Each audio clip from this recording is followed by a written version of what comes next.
जंगल के किनारे मां काली का प्राचीन मंदिर था। दिन के समय वहां भक्तों की भीड़ लगी रहती थी, पर शाम के समय मंदिर के पंडित जी द्वार को ताला लगाकर पड़ोस के गांव अपने बने घर चले जाया करते थे। एक दिन पंडित शाम की पूजा करके और मंदिर का द्वार बंद करके घर जाने की तैयारी में थे, तभी वहां एक आदमी आ पहुंचा।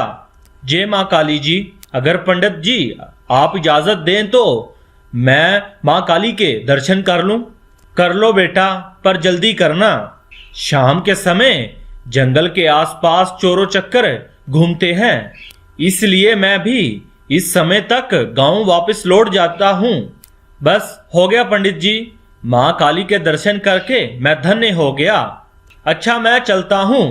वास्तु में वो आदमी साधारण इंसान नहीं था, बल्कि उसी जंगल के नजदीक बने दूसरे गांव में रहने वाला राजू नाम का एक चोर है। राजू कई दिनों से मां काली के मंदिर से चोरी करने का सोच रहा था। आज पंडित जी के जाने के बाद मंदिर का ताला तोड़कर मां काली के मंदिर में लगा सोने का घंटा चुरा लेता है। हे मां काली, आप जानती हो कि चोरी करना मेरे लिए कितना जरूरी है। अगर मैंने चोरी ना की तो घर में मेरे बच्चे और बीवी भूख से मर जाएंगे। कई दिनों से मेरे घर में चूल्हा नहीं चला है, इसीलिए मुझे क्षमा करना। मैं आपके मंदिर से ये सोने का घंटा चुरा कर ले जा रहा हूँ। राजू मंदिर का घंटा चोरी करके मंदिर से बाहर आ जाता है, पर अचानक उसके दिल में एक आवाज उठती है। नहीं नहीं, मेरा दिल नहीं मान रहा। पता नहीं आज मंदिर में चोरी करते वक्त मेरा दिल क्यों बेचैन हो रहा है। मैंने कई बार अमीर सेठ और पैसे वाले घरों के अंदर चोरी की है, लेकिन मेरा कभी मन नहीं घबराया। पता नहीं आज मेरा मन क्यों घबरा रहा है। ये तो नहीं कि माँ काली मुझे कुछ कह रही हो। मैं ये घंटा चोरी नहीं कर सकता। काली माँ मुझे क्षमा करना। मैं आपके मंदिर में चोरी करने तो आया था, लेकिन आपके दर्शन करके मेरा मन बदल गया। मैं आपसे वादा करता हूँ कि आज के बाद मैं कभी चोरी नहीं करूंगा। लेकिन देवी मैया, मैं बहुत गरीब हूँ। मैं अपने बीवी बच्चों का पालन पोषण इसी चोरी की वजह से करता था। मेरी सहायता करना माँ, मैं दोबारा रास्ता ना भटक जाऊं। जय माँ काली।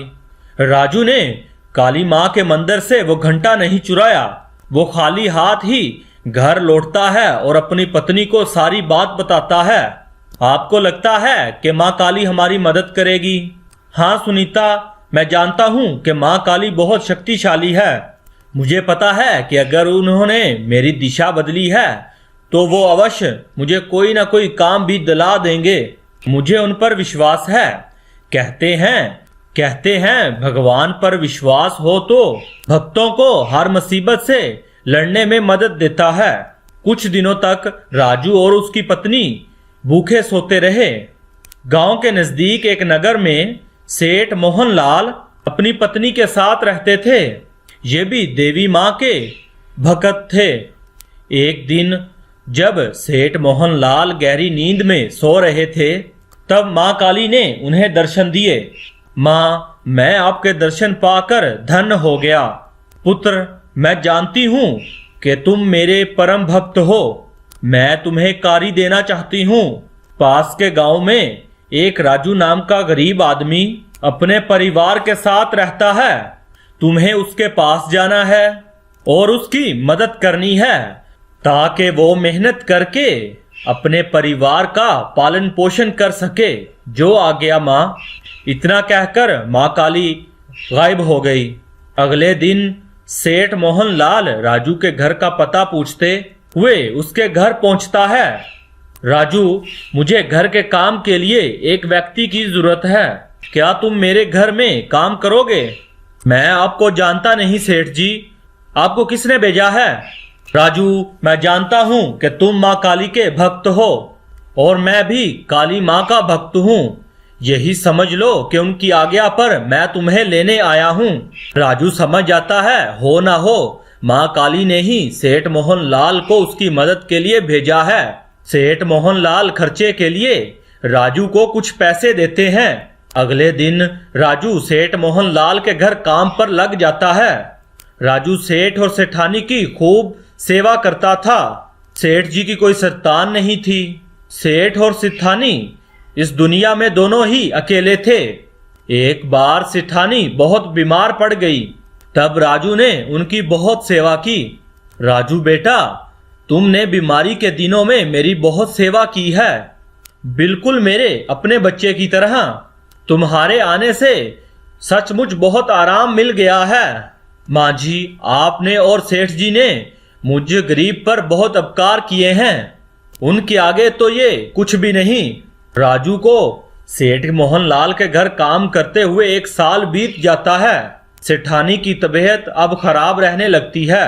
एक दिन वो सेठ जी से बोली, सुनो जी, मेरा अब कोई भरोसा नहीं कि मैं कब इस दुनिया से चले जाऊं, लेकिन मुझे इतना विश्वास है कि मेरे जाने के बाद राजू आपका बहुत ख्याल रखेगा।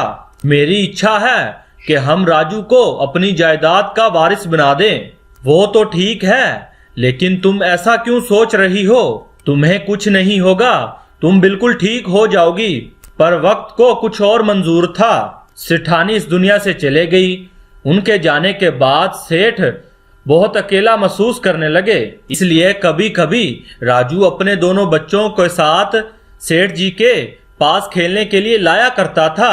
बच्चे सारा दिन सेठ जी के साथ खेलते थे। पिंकी बिटिया और बंटी बेटा, देखो मैंने तुम दोनों के लिए कितने सारे खिलौने मंगवाए हैं। सेठ जी, ये दोनों बहुत शैतान हो गए हैं। आप रोजाना कोई ना कोई चीज इनके लिए मंगवाते रहते हैं और आप ये आपको परेशान भी करते हैं। चलो बच्चों, शाबाश, चलो घर चलो। नहीं बापूजी, हमें दादाजी के साथ और खेलना है। मुझे भी बापू दादा के साथ खेलना है। बच्चों की मीठी मीठी और कोमल बातें सुनकर सेठ जी की आंखें भर जाती हैं और राजू से कहते हैं, राजू, तुम सबका साथ पाकर मेरा परिवार पूरा हो गया। सेठानी की इच्छा थी कि हमारी जायदाद का वारिस तुम बनो और आज मैं सेठानी की इच्छा को पूरा करना चाहता हूँ। जब तक मेरी जिंदगी के दिन बचे हैं मैं तुम सब के साथ गुजारना चाहता हूँ। अब से तुम कानूनन मेरे बेटे बनकर इस घर में रहोगे। मैंने वकील साहब को बुलवा कर सारी जायदाद तुम्हारे नाम कर दी है बेटा। सेठ जी, आप क्या कह रहे हैं? मुझे कुछ नहीं चाहिए। आपसे इतना प्यार पाकर मुझे सब कुछ मिल गया। माँ काली से मिलवाकर मेरे जीवन में बहुत सारी खुशियां दे दी। मुझे कुछ नहीं चाहिए सेठ जी। बेटा, मैं नहीं चाहता सेठानी की इच्छा अधूरी रह जाए।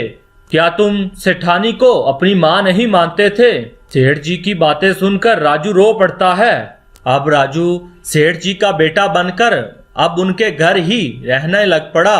सेठ जी ने जीवन के आखिरी दिनों में बेटा और बहू पोता पोती का सुख देख लिया और इस दुनिया से चले गए। राजू एक बेटे की तरह सेठ जी का अंतिम संस्कार करता है। राजू अपनी ईमानदारी और मेहनत से एक चोर से अच्छा आदमी बन गया और आज माँ काली की कृपा से उसकी दिशा और दशा दोनों बदल चुकी थी।